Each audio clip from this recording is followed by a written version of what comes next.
In this simple video tutorial, I'm going to share with you how to remove suggested contacts when sharing on iPhone. This enhances privacy and helps prevent mistakes.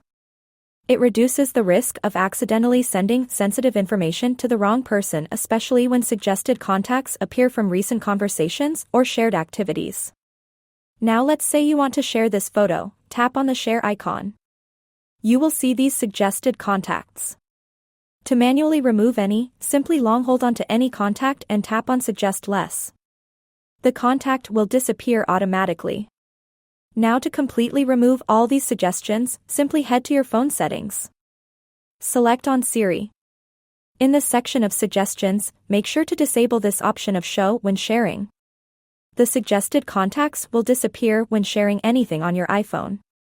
This maintains discretion and ensures that you only share information with the intended recipients, protecting both personal and professional privacy. That's how easy it is to turn off suggested contacts when sharing anything on iPhone. And if you have any questions, just let me know in the comments section down below.